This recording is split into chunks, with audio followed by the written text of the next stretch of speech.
J'aime pas qu'on tire sur les gens à terre. Il est déjà pas bien, Pierre, en ce moment. Je n'oublie pas les victimes, évidemment. Bien sûr. Petit bébé, de 40 oui, il avait 40 minutes, en fait. C'est pareil. Bien sûr, exactement. Ouais. Tous ceux qui souffrent en ce moment à l'hôpital, évidemment qu'on n'oublie pas ça. C'est indéfendable. Donc, je défends pas ça du tout. Je dis que j'aime pas la Lali, j'aime pas la curée, j'aime pas le lynchage. Tu connais la règle des 3 L dans le métier. Tu lèches, tu lâches. Et tu lynches. Et aujourd'hui, on est en plein lynchage médiatique. Alors moi, je trouve que... Tu connais le dossier, moi je le connais pas. Est-ce que vous connaissez le dossier entièrement? Je ne le connais pas. Alors, Myriam le connaît peut-être plus que moi. Mais je suis certain qu'on nous dit pas tout. Bon, alors, donc c'est pas à nous à juger. Moi, je suis pas juge. Il y a des magistrats pour ça. T'as même dit que t'avais limite envie de l'aider, quoi, de le sortir de là. J'ai pas compris. T'as même dit que t'avais limite envie de l'aider, de le sortir de là. Tellement il est mal, tellement on le lynche que bon, c'est vrai qu'au bout d'un moment, bon, ça suffit, ça va. Si on pouvait peut-être moins en parler, ça serait peut-être un petit peu mieux. Bon, voilà ce que je pense. Est-ce que ce que je dis, c'est exorbitant, c'est pas bien ou c'est bien? Bah, moi, ça me choque. Ça te choque? Vas-y, explique pourquoi. Ça me choque parce que quand vous dites il est mort, je suis désolé, mais il y a un côté quel dommage que les médias parlent de l'affaire. Quel dommage que Pierre Palmade ne soit pas soutenu. Il a pris une voiture en ayant consommé de la cocaïne. On sait tout ça. Il a tapé dans une... Ben oui, mais il est mort. Non, il n'est pas mort. Son avocate fait des démarches, etc. Il aura le droit à un procès. Non, mais il est mort médiatiquement. Oui, mais il a l'air de regretter qu'il soit mort médiatiquement. Je suis désolé. Je ne regrette pas ça du tout. L'homme est à terre. Est-ce que tu veux l'enfoncer encore plus? C'est ça que tu veux? Moi, je dis non. C'est tout. Moi, j'ai pas envie de ça. J'ai pas envie de voir ça. Il est déjà complètement...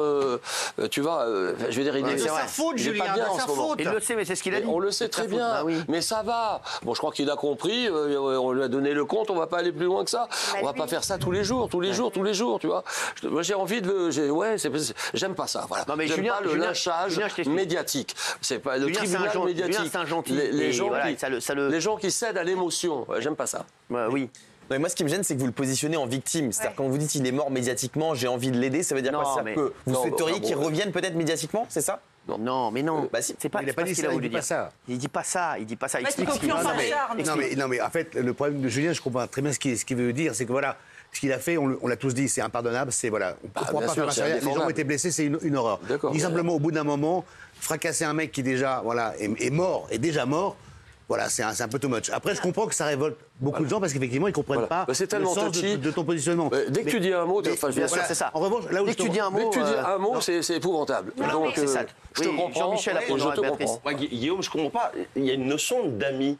À quoi servent les amis si dans ces moments qui sont terribles, il n'y a pas au moins... Tu as toute la France contre toi, c'est au moins 4-5 amis qui, sans te dire que tu n'as rien fait de mal, mais ils sont au moins là pour t'aider peut-être à te relever une fois que la tempête mais je suis tout à fait d'accord. Mais les gens tu dis même les amis doivent t'enfoncer. Ce que veut dire Jean-Michel, ce que veut dire Julien. Ce qu'il a fait, ils l'ont dit. Voilà, on pense d'abord en premier, bien sûr, aux victimes et à cette famille. Bien sûr. Mais il n'a pas voulu.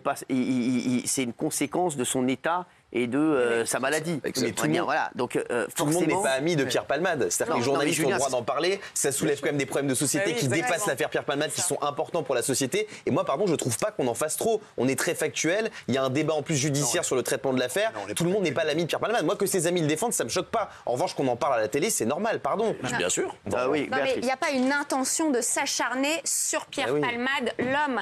C'est que la société se saisit d'un sujet qui a besoin d'être sur la place publique, qui a besoin d'être mise en lumière pour que ce soit débattu, pour que peut-être il y ait une jurisprudence sur les gens qui consomment de l'alcool ou de la drogue et prennent leur voiture. Ça n'est pas fait contre Pierre Palmade. Il n'y a pas un complot contre lui pour être méchant avec lui. C'est un sujet grave qui a mené à la mort d'un bébé. Il a décimé une famille.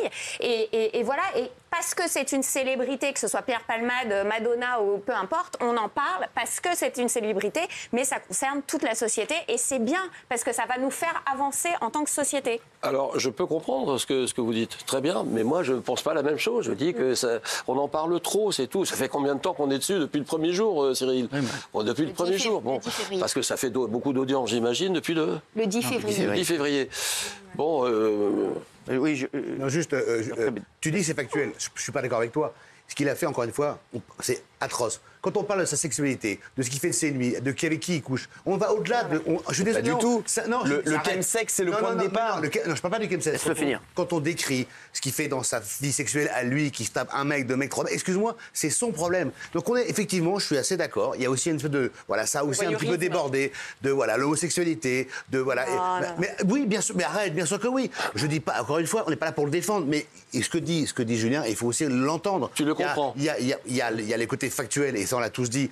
On ne pourra pas faire machine arrière, c'est terminé. Mais maintenant, aujourd'hui, effectivement, peut-être on peut lui lâcher les basques. Et encore une fois, il y a un juge qui va le condamner. Et ça ne réparera rien, évidemment, ni ce qu'il a fait. Et ça, voilà. Non, les dernières infos, parce que ça devait être ce matin. Je suis pas d'accord, ça devait être ce matin. Dans 2 minutes. Delphine, après Guillaume. Effectivement, à partir du moment où on a fait un exemple, ou justement un contre-exemple, maintenant c'est bon, on le sait. Et c'est en ça que moi, je vous comprends. Dans cette société-là, c'est un peu, quand il y a des choses qui se passent mal, on a à nouveau un peu l'instinct animal. C'est-à-dire que quand on voit une goutte de sang, eh ben, il y a tout le monde qui va aller dessus. Et effectivement, cet homme-là est déjà à terre. Et ce qu'il faut comprendre, c'est que, bien sûr, c'est un accident à la conséquence de son mauvais comportement et de ses addictions, mais ça reste un accident. Parce que volontairement, s'il avait à choisir, il serait pas... Ça reste un accident. C'était épouvantable. Arrêtez d'en faire une victime. Je suis pas d'accord. Tous les détails de sa vie, tous les détails de sa vie qui sortent servent le propos. La drogue, ça sert le propos. Le chemsex, c'est le point de départ de l'accident. Pardon, mais je trouve qu'on a un peu éclipsé la pédopornographie pour laquelle il a été certes innocenté. Il y a rien. Pardon, il y a quand même... Non, attends, il y a une enquête en cours. Il y a quand même une enquête en cours. Myriam, là-dessus. Attends, Myriam, là-dessus. Il n'a pas été innocenté. Pour l'instant, l'enquête dit qu'ils n'ont rien retrouvé sur les disques durs de Pierre Palmade. À part l'existence... Il n'a pas encore été entendu par les policiers sur cette histoire. D'accord, je voulais juste dire qu'on a parlé de l'existence d'une vidéo où il regarde une vidéo pédopornographique en disant ça va, c'est ok. C'est vrai ou c'est pas vrai ? C'est pas ok. Qui regarde des vidéos pédopornographiques ? Donc voilà, donc tous ces détails qui sont révélés par la presse, je suis désolé, ils servent l'affaire, ils posent des questions de société et on ne s'acharne pas sur Pierre Palmade. Encore une fois, vous dites il est mort médiatiquement, mais ça va durer quoi ? 6 mois, 1 an, 2 ans ? Le bébé, il est mort tout court. Voilà. Alexandre, qu'est-ce que tu penses toi de toute cette histoire ? Toi qui as un regard extérieur, je voudrais savoir. Moi, je suis peiné. Je rejoins Julien. C'est un homme, il a fait une connerie, c'est grave.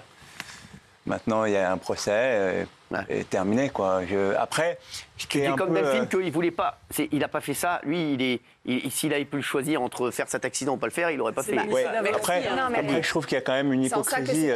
Il y a quand même une hypocrisie un petit peu globale, pas forcément médiatique, mais. Pierre Palmade, voilà, on sait très bien qu'il a fait longtemps qu'il est pris dans des... Toi qui n'es pas dans le milieu, tout ça, tu savais aussi, toi aussi, que c'était... voilà. Non, mais c'est vrai.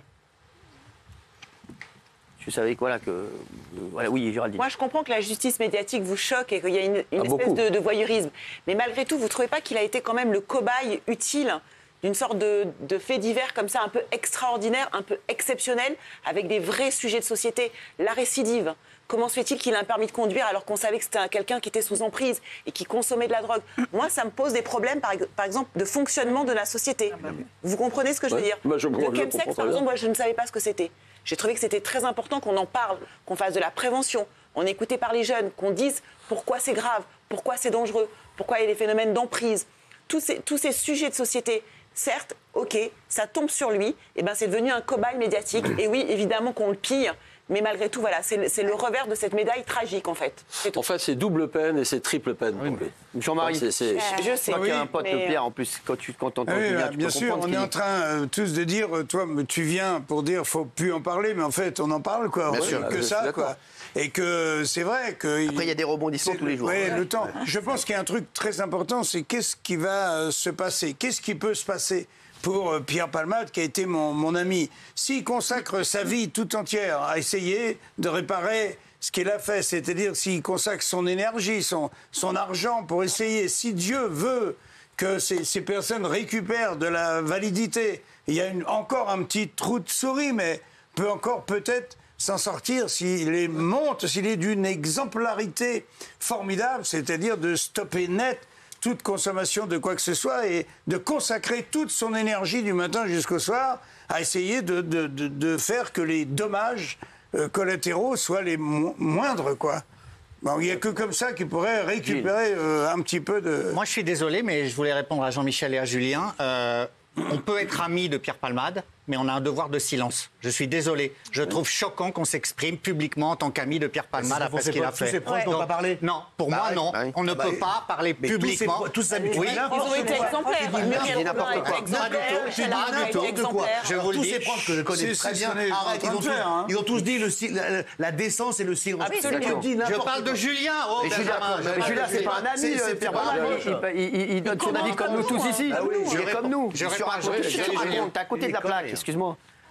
Je veux dire, c'est pas un ami de Pierre Palmade. Pour moi, les amis de Pierre Palmade doivent s'imposer. Ça n'a rien à voir, oui, mais t'es hors sujet. Tu penses que j'aurais dû rien dire du tout. Je réponds à ce que.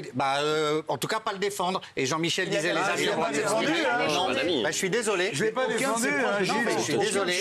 Il faut que tu vois absolument le Torino qui surveille tes oreilles. Ça, c'est pas la même chose. Jean-Marie a été un des plus durs dès le départ. C'est vrai. Pour le coup, il n'y a pas d'ambiguïté. Daniel, excuse-moi de te réveiller. Je pense qu'évidemment, on en fait beaucoup parce qu'il est connu.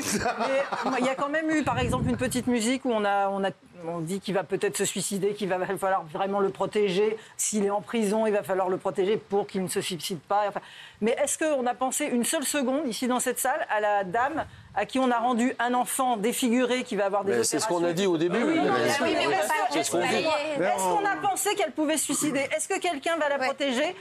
Je ne crois pas, et en tout cas, on n'en a pas parlé dans les médias. Donc voilà, je trouve que quand même, c'est quelqu'un de connu, et on y fait un peu plus attention. Et quant à l'accident, je ne pense pas que ce soit le terme, parce que quand on ne dort pas pendant 3 nuits, qu'on se drogue, qu'on prend 2 fois sa voiture dans la même journée pour aller à la boulangerie, pour moi, ça n'est pas un accident. Non, mais malgré tout, le mot accident, c'est quand même quelque chose que tu ne choisis pas. Il a choisi de se droguer. Il a choisi de se droguer. Il a dormir pendant 3 jours. Il a choisi de se droguer, mais il aurait très bien pu ne pas faire d'accident. Comme les gens qui boivent un coup de trop. Mais non, mais comme les gens qui boivent un coup de trop.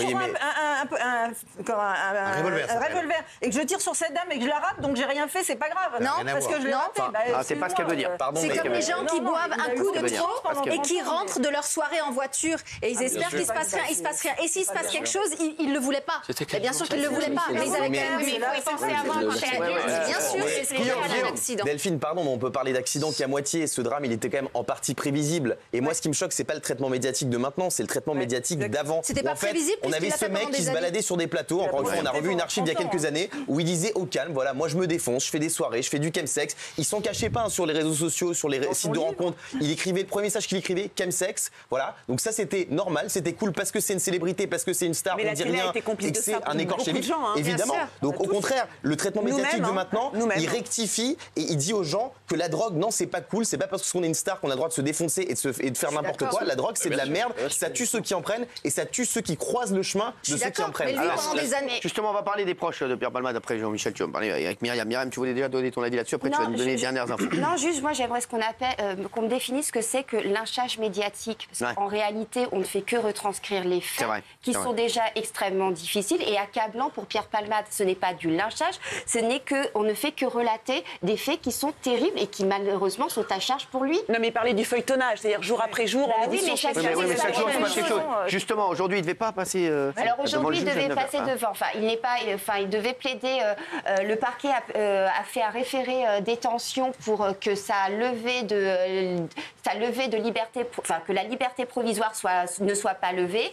Et il devait donc se rendre à la cour d'appel de Paris. Donc il n'y a pas été. Son avocate a débattu avec le juge d'instruction qui était là. Et pour l'instant, il n'y a pas de décision qui a été prise. Elle sera rendue publique mardi prochain pour savoir si oui ou non il va rester sous contrôle judiciaire en liberté, soit à l'hôpital, soit chez lui, ou si il va aller à la prison de Fresnes.